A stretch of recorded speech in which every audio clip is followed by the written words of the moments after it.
Bonjour, je vous présente cet ouvrage. René Descartes, dans les œuvres complètes, premiers écrits, règles pour la direction de l'esprit.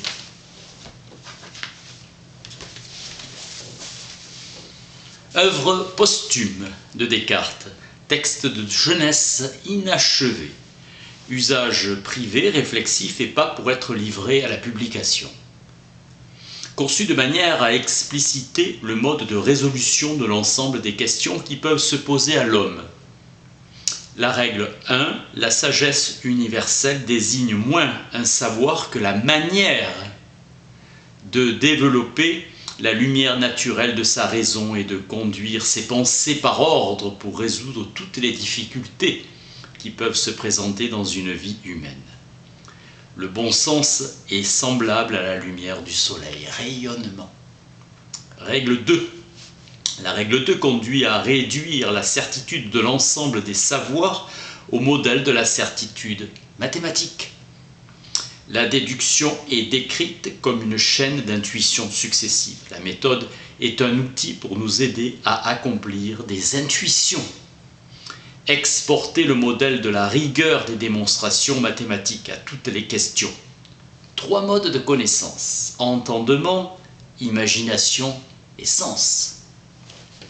Le raisonnement démonstratif est une inférence, opération logique, qui consiste à admettre la vérité d'une proposition en vertu de sa liaison avec d'autres propositions déjà tenues pour vraies. L'ordre est nécessaire dans le raisonnement. Les prémices sont des principes antérieurs à la conclusion. Distinction entre indéfini et infini inventée par Descartes. L'esprit sait nativement intuitionner et déduire. La méthode ne peut inculquer ni l'intuition ni la déduction. L'assentiment de l'autre n'est pas la fin suprême de la pensée pour Aristote, dialectique, ni même le moyen privilégié d'atteindre cette fin. C'est une gymnastique mentale. Descartes a dans les règles une visée délibérément anti-dialectique. Descartes manifeste son refus de la logique ordinaire, la dialectique, au profit de ce qu'il nomme la vraie logique, c'est-à-dire la méthode.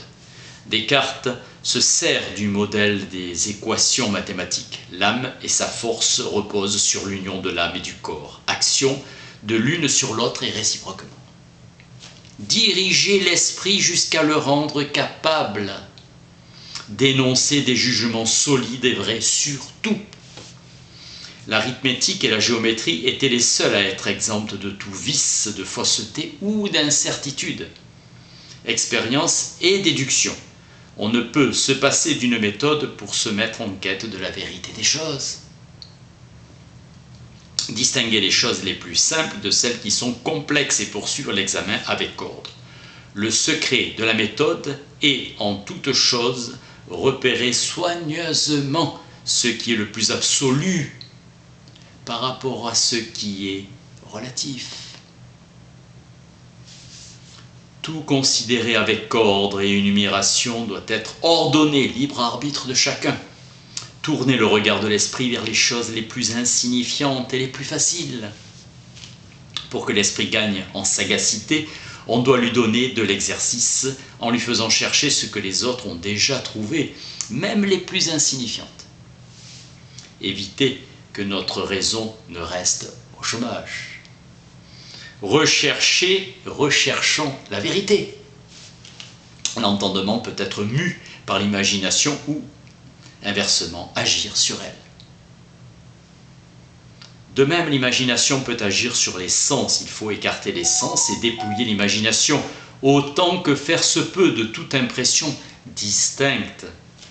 Impulsion, conjecture, déduction. L'impulsion n'a pas sa place sous la juridiction de la méthode.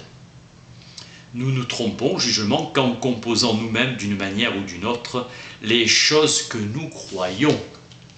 La conjecture est une probabilité, pas une vérité.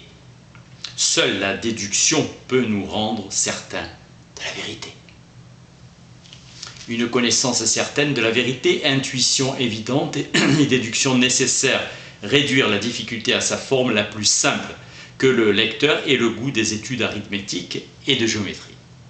Ne jamais rien confier à la mémoire de ce qui exige une attention constante et le mettre sur le papier. Il oppose à la logique péripatéticienne de l'exposition des arguments une logique de l'intervention des raisons, impératif de la clarté et de l'évidence, division du complexe en éléments simples, la conduite de la pensée suivant l'ordre de la déduction et enfin le dénombrement complet. Rien omettre. En 1627, travaux sur l'optique et sur la méthode. Après son intervention lors d'une séance chez le nonce du pape, Bérulle l'encourage à se consacrer à la philosophie.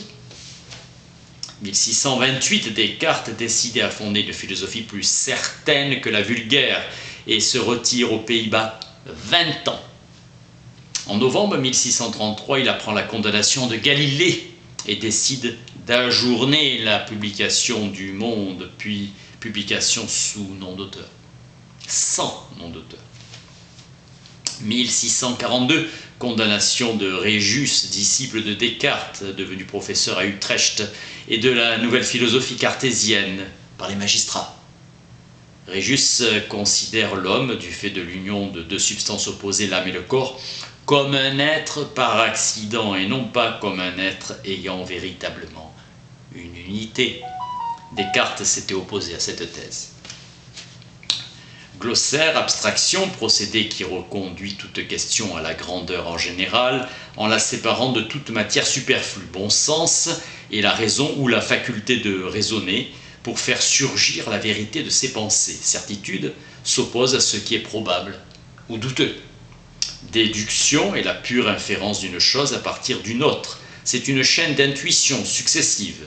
Énumération ou induction est le rassemblement de toutes les données nécessaires et suffisantes pour la mise en équation du problème. Esprit, l'entendement. Expérience souvent trompeuse.